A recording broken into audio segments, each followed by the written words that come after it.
Good morning, you lovely people. Welcome back to Lily White Lane. I hope that you're all having a really good Sunday and weekend, and welcome back to your Euro 2024 breakfast show. I do apologise, I'm a bit cranky today. Was in London watching the England game yesterday and went on to watch Johnny Fisher get a first round knockout against Alan Babbage. Bosh. But as I say, yeah, I'm feeling it a little bit today, if I'm 100% honest with you guys. But nevertheless, that doesn't mean that I'm not in a good mood. England drew on penalties. Johnny Fisher with a first round knockout. It was a great day. And as I say, the England performance, not the best again. We haven't had one good performance really at this tournament. But we've got a moment to hang on to. A moment that will live on forever. A moment that us England fans will remember for a long, long time. And of course I want to see England go out there and spank teams and batter them like a haddock down your local fish and chip shop 3 or 4-0. But that's not going to happen under Gareth Southgate. And in my opinion, winning on penalties, or the win against Slovakia, the way that it happened with that Jude Bellingham bicycle kick, it feels more satisfying because you're closer to going out, because you start to believe that this is the end of your tournament, and then you get these magical moments that keep you in and keep your dreams alive. We win 3 or 4-0, it's unbelievable, it's great, but we don't have those moments. Are we more confident about winning the whole thing? Yes, but as I say, watching that game yesterday in a packed out pub in the Bat and Ball in Westfield in London, you know, the atmosphere was absolutely unreal, and that's what football's all about, isn't it? You know, that last penalty goes in from Trent Alexander-Arnold. I'm hugging about 50 blokes I don't even know. So look, it was a great day to be an England fan on penalties. As I say, they were all great penalties, to be fair. You know, penalties has always been an Achilles heel for England for as long as I can remember, and as long as my dad and other family members from previous generations can remember. But we have got some quality penalty takers right now who just don't feel any pressure. Ivan Toney, arguably the best in the world. The guy doesn't even look at the ball, constantly watches the keeper, and every single penalty that he takes, the keeper gets nowhere near it. He's absolutely outstanding. We've got Harry Kane, who didn't even take one yesterday. Yes, he missed against France, but very reliable on penalties, and he's a quality penalty taker. We know that. Cole Palmer, unbelievable at penalties as well. I don't know if he's missed one for Chelsea this season when he's taken like 10 or 11 or something like that. He's a fantastic penalty taker. You've got Jude Bellingham. The guy's the absolute dog's bollocks, isn't he? He's got such an arrogance about him, but I love it. He's not missing a penalty. And then Trent was the one that I was doubting, the one that I was questioning. It was the best penalty of the lot.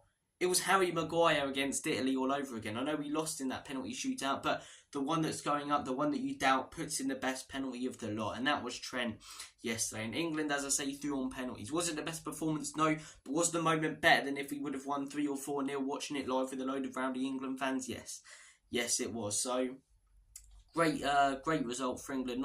Not the best performance. We haven't put in one good performance this tournament, and we've made it to the semis. And do you know what? I don't give a shit. We're in the semi-finals of the Euros.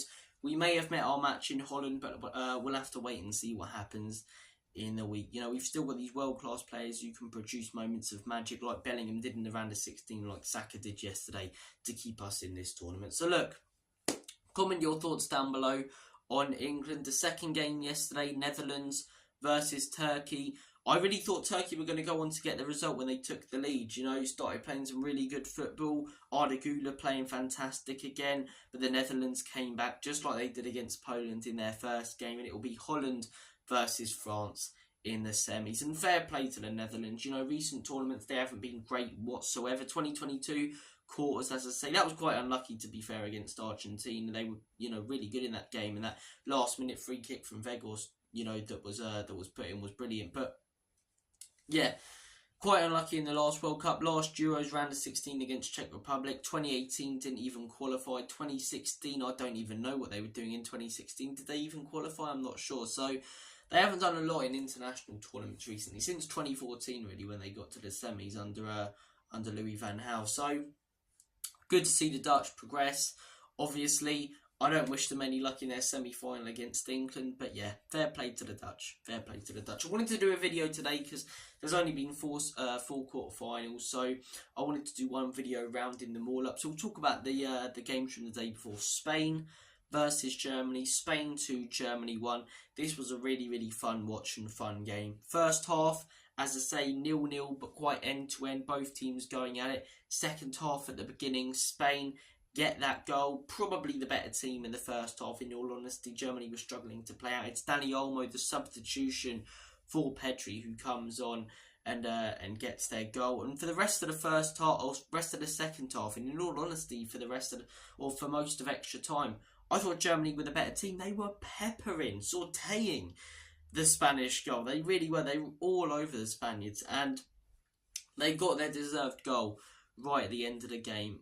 I can't remember who it was. I think it was Wirtz. Was it Wirtz? Yeah, it was Wirtz. It was Wirtz who scored the goal off the post. As I say, sort of an old school goal. Lump it forward. Someone flicks it on to the attacking player who smashes it in the back of the onion bag. Lovely stuff. And extra time, it looked like Spain was sort of hanging on. One of the best teams in the tournament.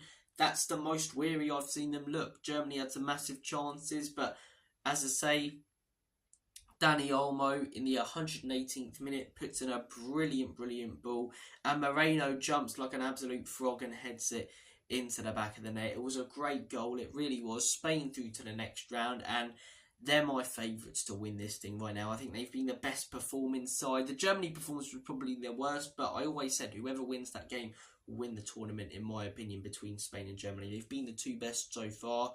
They've got, as I say, some of the most exciting football styles, and that Spanish team, they just look so well rounded. I thought being in between generations might hinder them. It's done the opposite. You've got the experience of players like Rodri and Carvajal holding the team together. You've got youngsters such as Lamine Yamal and Nico Williams who have so much pace, skill and talent on the wings. You've got Morata, who turns into a bloody great striker for Spain, You've got other players such as Moreno and Fabian Ruiz, who I don't really know a lot about, but are really stepping up in this tournament, especially Fabian Ruiz. Dani Olmo as well, fantastic player. Their defence, really solid. So the Spanish would be my favourites for the tournament. It was a tough game for them, but they managed to get through. They showed that they have a great mentality as well, and not just playing great football, and fair play to them. It's going to be a quality semi-final to watch against France, because France will be forced to come at them. France have been horrendous to watch this tournament. Pot calling the kettle black as an England fan, I get that, but I think France have been worse, to be honest. I really do.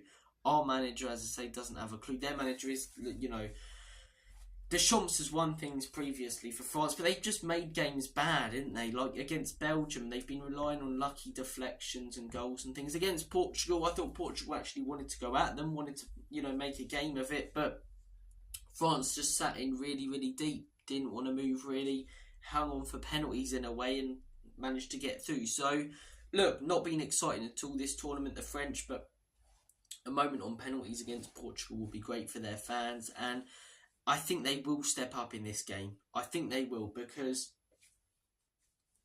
Portugal did come at them, but Portugal were very, possession based. Tried to wait for the openings. Round of 16, Belgium counter-attacking. All their games in the group, Poland, Netherlands and Austria. Well, Austria not so much, they probably should have won, but the other two counter-attacking. Spain aren't going to be patient on the ball. They're going to look to pass, as I say, with promise. Every pass is going to be going forward. I think that will free up some space for players like Mbappe. It will give them opportunities, and it will definitely be an interesting game. But this game, as I say, France versus Portugal, not the most exciting, was it? I found myself dozing off a few times. Fair play to France going through. I don't feel gutted whatsoever for Ronaldo. I really don't. First off, Roberto Martinez is an absolute plonker, isn't he? You're keeping Ronaldo on because his name's Ronaldo. When the guy moves like an absolute dumb truck, he's not pressing whatsoever, And he's being ridiculously selfish. And his selfishness could have cost his team earlier in the tournament and did cost his team in this game again. My free kick. Just because your name's Ronaldo, mate. You're not nailed on to take every free kick. You're 40 years old, pal. Leave the football before the football leaves you at the top level. And trying to make everything about him, my moment. It's not all about Cristiano Ronaldo. I get that he really does care about Portugal, but, when he's taking those free kicks against Slovenia, it's about redeeming himself, not redeeming the team or what's best for the team. Took about 5 or 6 free kicks against France that were crap. He scored like 1 in 60 for Portugal. So, look, Ronaldo, as I say, is it time to give it up? I think it is. Messi, maybe not. He can still produce for Argentina, but Ronaldo, as I say, one of the greatest footballers of all time. It's been a pleasure watching him, but this tournament has been frustrating to watch how selfish he's been. It's been frustrating to watch players like Diogo Jota and Gonzalo Ramos on the bench and Roberto Martinez not bringing them on. And Portugal, as I say, let down by a manager, let down by a selfish player who used to be world class but isn't anymore. And as I say, I do feel for them a little bit. I feel for players like Bruno Fernandes, Nuno Mendes, João Cancelo have been really good this tournament. Really, really good. But as I say, Portugal out, France through. Two very, very interesting semi-finals set to take place this week. Comment your thoughts and opinions down below on them. I'm going to shoot off, guys. Have a great Sunday and rest of your weekend. And as always, Comedy Spurs, in Big Ange we trust. Ian can leave you out. Come on, England. Come on, the Euros. Catch you guys in a bit.